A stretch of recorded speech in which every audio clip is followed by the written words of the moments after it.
Space is open to us now, and our eagerness to share its meaning is not governed by the efforts of others.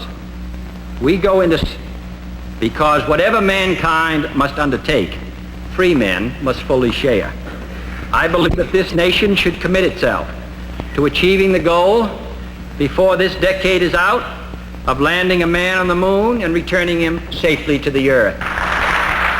We choose to go to the moon in this decade and do the other things, not because they are easy, but because they are hard. Because that goal will serve to organize and measure the best of our energies and skills. Because that challenge is one that we're willing to accept, one we are unwilling to postpone, and one we intend to win.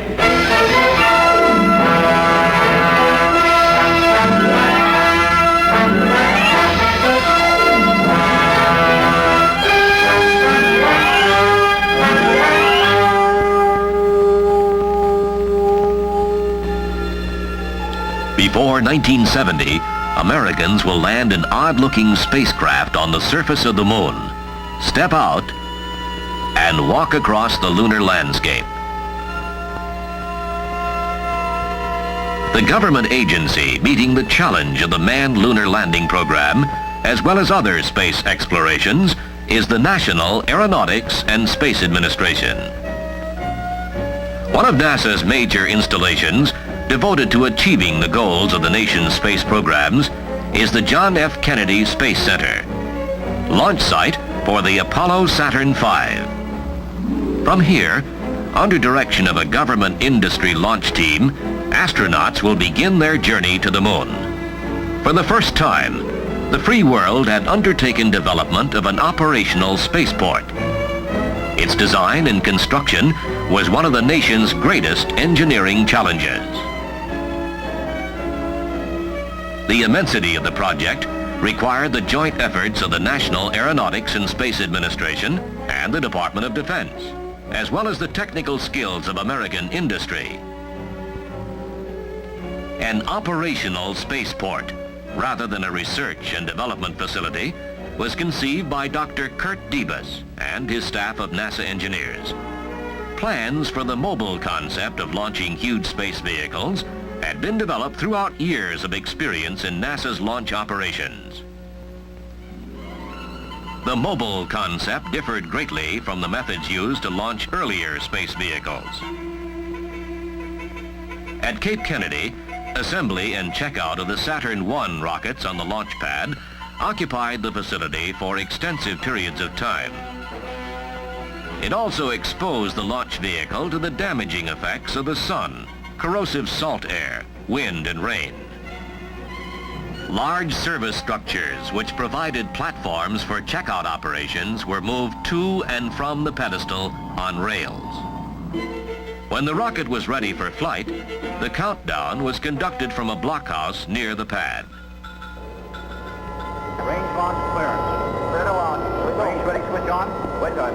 10, 9, 8, 7, 6, 5, 4, 3, 2, 1. For the much larger Apollo Saturn V, a new procedure of servicing and launching the giant rocket was developed.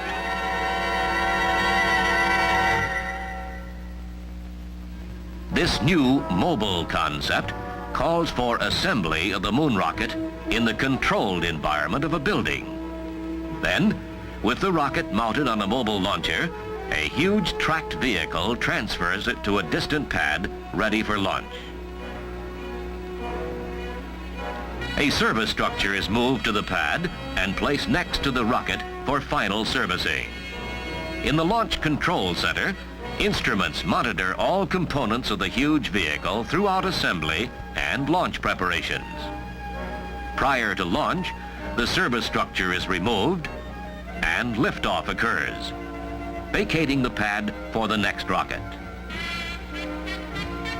This plan was the basis for design of Launch Complex 39, a new operational facility for launching large space vehicles at a more rapid rate.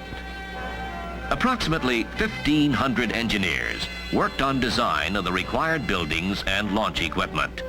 Their output on drawings and specifications weighed over 100 tons.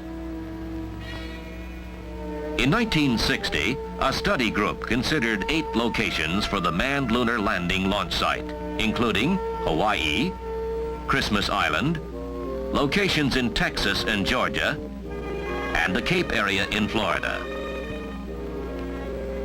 88,000 acres of land on Merritt Island, just west of the already established Cape, was the logical choice. This vast expanse of land would provide the required safety zone for launching huge space vehicles, including room for expansion if necessary. This site was not only the least expensive to acquire, but most important, the location permitted continued use of the tracking stations of the Air Force Eastern Test Range. NASA assigned the U.S. Army Corps of Engineers the responsibility of design and construction supervision for the spaceport facilities. However, private industry performed most of the design work and all of the construction Corps of Engineers. In mid-1961, the Corps initiated acquisition of land on Merritt Island, paving the way for early phases of... A rail spur was laid from the Florida mainland to Merritt Island, and construction materials for the huge spaceport soon traveled over it. Thousands of men, representing numerous construction trades, came from every corner of the nation to build the varied facilities of the Space Center.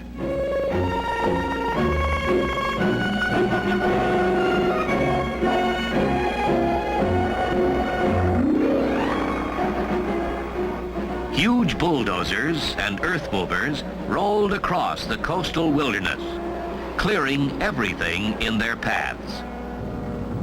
Road builders began construction on primary roads connecting the new launch area to the Florida mainland on the west and the Cape on the east. Secondary roads were built to areas where facilities were to be constructed.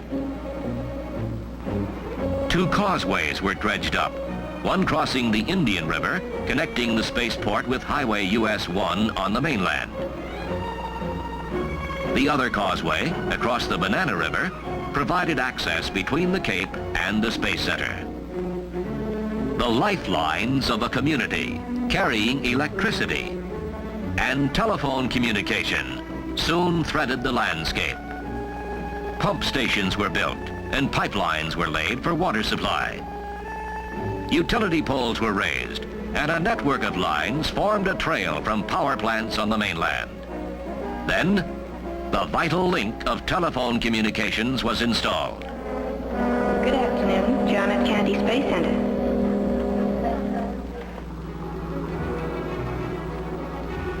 As contractors prepared for construction of the vehicle assembly building at the Space Center, thirsty dredges pumped over 1 million cubic yards of waterborne fill onto the site.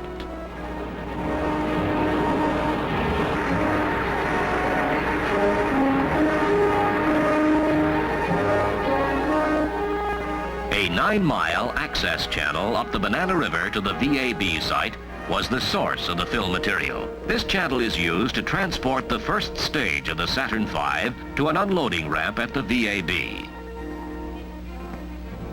To support the vehicle assembly building, a 52-story skyscraper which covers 8 acres, sand-filled tubular steel pilings were driven 160 feet to bedrock.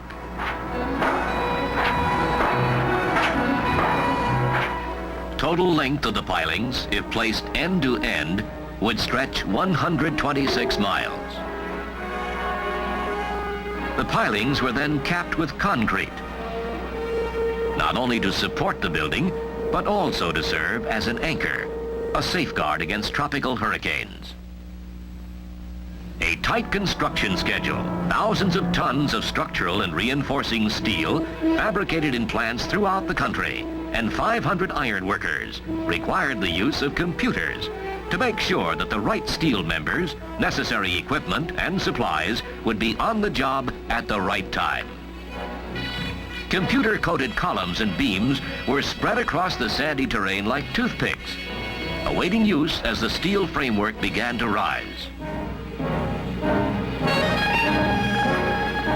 Some of the columns have rolled section cores heavier than any ever rolled before.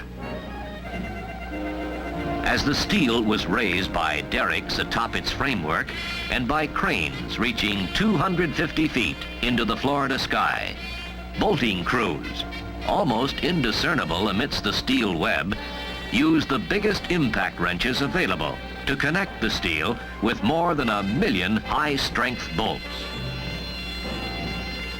The 57,000 tons of structural steel in the framework, enough to manufacture 30,000 automobiles, was pre-coated with an application of zinc to prevent corrosion by the salt air sweeping in from the Atlantic Ocean.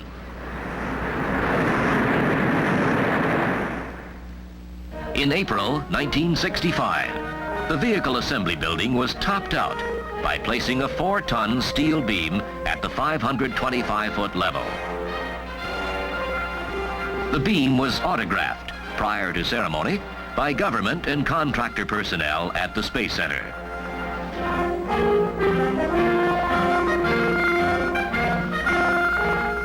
Completing the basic construction of the vehicle assembly building, siding crews enclosed the structure with aluminum panels. To facilitate the work, a 3-level cage enclosed on 3 sides was developed. The cage hung from temporary rails attached to a steel girt just above the working area.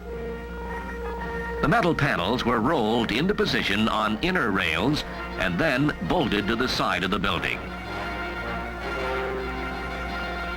In all, over 23 acres of siding were installed.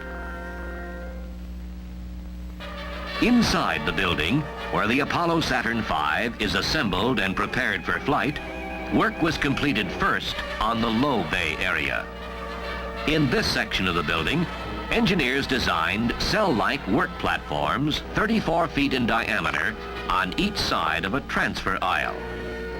These platforms enable technicians to service the 2nd and 3rd stages at necessary levels. A bridge-type crane with a lifting capacity of 175 tons was installed in the transfer aisle. The crane lifts the upper stages and transports them through the 670-foot transfer aisle to the high bay area. 2 more bridge-type cranes installed in the high bay area then lift the stages gently and lower them for mating. These cranes, with a capacity of 250 tons, have a hook height of 46 stories above the floor. There are 4 high bays in which Apollo Saturn V rockets can be assembled and checked. For each of these high bays, work platforms were assembled outside the building and moved inside for mounting. These platforms, as big as whole buildings 3 stories high, were installed on the sides of the bays. The platforms can be adjusted up and down and move in and out like suspended file drawers. They meet with each other to form even larger structures which encircle the space vehicles for checkout. 21 high-speed elevators were installed at strategic locations throughout the VAB to transport personnel and equipment to various floor levels of the building. Some of these elevators are capable of traveling up to 11 feet per second.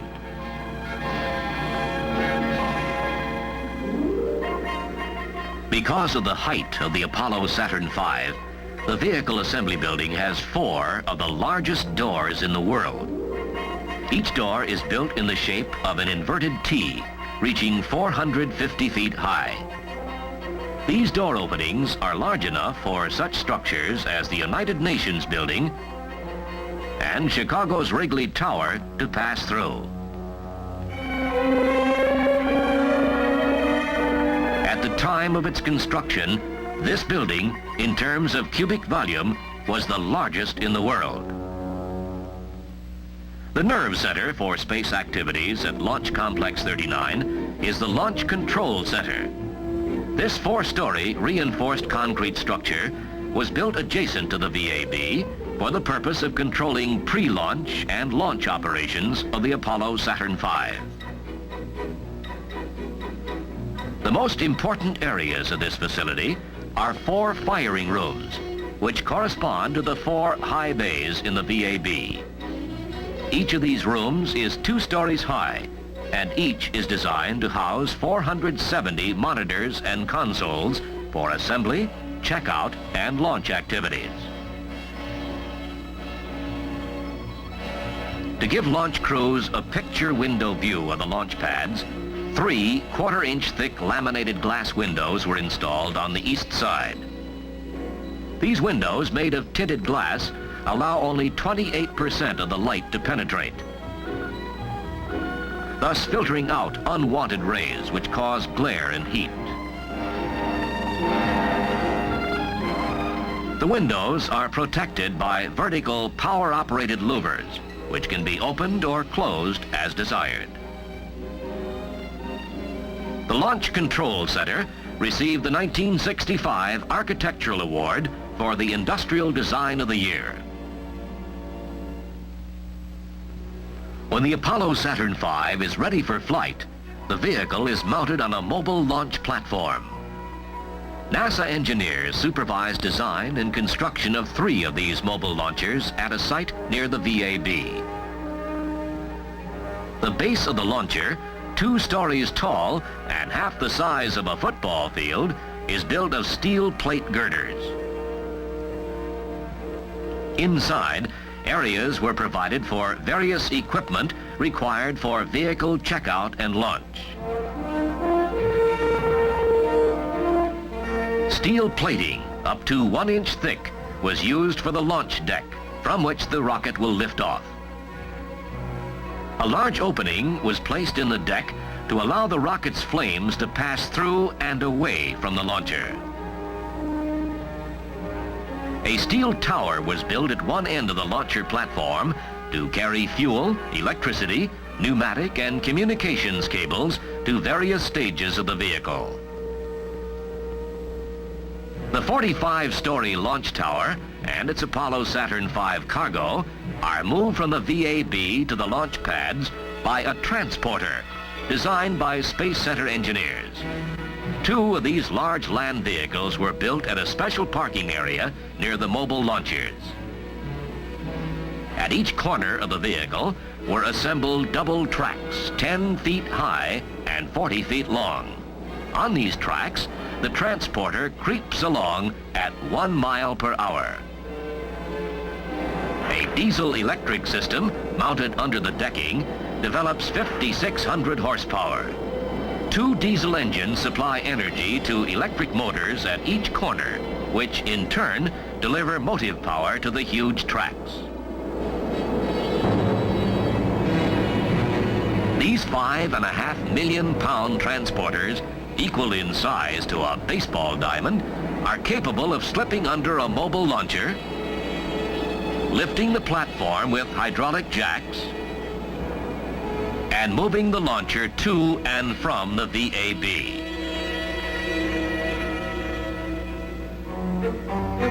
On the day of the moon journey, astronauts will ride an elevator to the upper level of the launch tower and enter their spacecraft through one of these steel arms, which reach out for contact with the rocket. Each arm is designed to swing away from the rocket at liftoff. Completely outfitted, the mobile launcher stands 445 feet tall and weighs 10.5 million pounds. To support the transporter and its cargo, engineers designed a special road called the Crawlerway. It is equal in width to an 8-lane parkway. Like a causeway, it was built by dredging and placing hundreds of thousands of cubic yards of hydraulic sand fill across the swamplands and over the River. And finally, Smooth river rock was chosen as a surface covering, which offered less steering resistance for the transporter and a more firm and even load. At a site midway between the VAB and the launch pads, a mobile service structure was erected. Built of steel, the service tower was put together in pre-assembled sections. These sections were welded at the plants, bolted while on the ground, and hoisted to position by high-reaching cranes. To minimize weight, all flooring of the tower consisted of aluminum honeycomb panels. This material not only reduced weight, but its structural rigidity assured stability of the floors. The forward side of the mobile service structure was equipped with 5 clamshell platforms, which completely surround the rocket while at the launch pad, providing access to several levels of the vehicle and spacecraft for final servicing. This tower also is moved to and from the launch pads by the transporter, even in winds up to 45 miles per hour. In 1963, the site chosen for Complex 39's launch pads was for the most part underwater. It was a parcel of swampland near the Atlantic Ocean just north of Cape Kennedy. The desolate scene rapidly changed, however, when huge dredges deposited almost 5 million cubic yards of waterborne fill material onto the launch sites. Soon, an 80-foot mountain of surcharge was shaped in the form of a truncated pyramid to consolidate the subgrade beneath.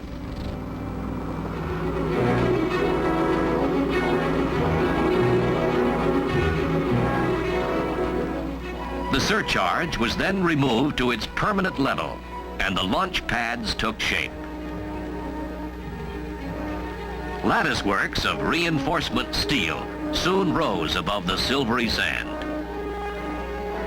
Workmen climbed about the net-like array, tying and welding the steel bars to fortify the launching stand. With reinforcement in place, a convoy of trucks delivered 68,000 cubic yards of concrete, enough to build 1,700 average homes.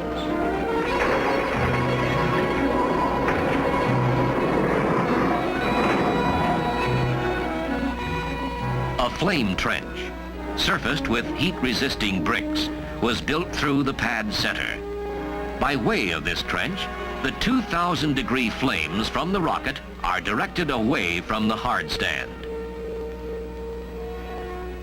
For the myriad of electrical connections and test equipment required for checkout and launch operations, workmen installed 8,400 miles of wiring. This is comparable to the amount needed to wire the homes for a city of 135,000 people. Under the sloping shoulders, designers provided engineering areas for control systems, electrical rooms, and high-pressure gas storage facilities. Surrounding the hard stand, 900,000-gallon tanks were built to service the rocket with liquid hydrogen and RP-1 fuels, liquid oxygen, and liquid nitrogen. These massive forms of concrete, towers of steel, and giant buildings received the American Society of Civil Engineers Award for Outstanding Engineering Achievement for 1966. 5 miles south of Complex 39, an industrial complex comprising more than 50 structures, housing administrative, engineering, and laboratory facilities, was built to support the manned lunar landing program. In fact, there are enough facilities in this area to support a small city. This administrative and engineering community is a concentration of management and support offices, spacecraft checkout facilities where manned vehicles pass rigid tests prior to flight, an instrumentation complex that gathers and stores vital data from launch activities, and maintenance and repair shops. Appreciating the value of natural resources, NASA developed a land management program at the nation's spaceport. Hundreds of acres of grove land purchased from owners were leased back to them so that production could continue. Citrus trees still blossom, and oranges and grapefruit are harvested. A game refuge was established, and during the season, hunters are allowed into the marshlands. Ocean beaches to the north of Kennedy Space Center are open to the public the year around, except at launch times. And on tour days, thousands visit the spaceport to view these specialized facilities.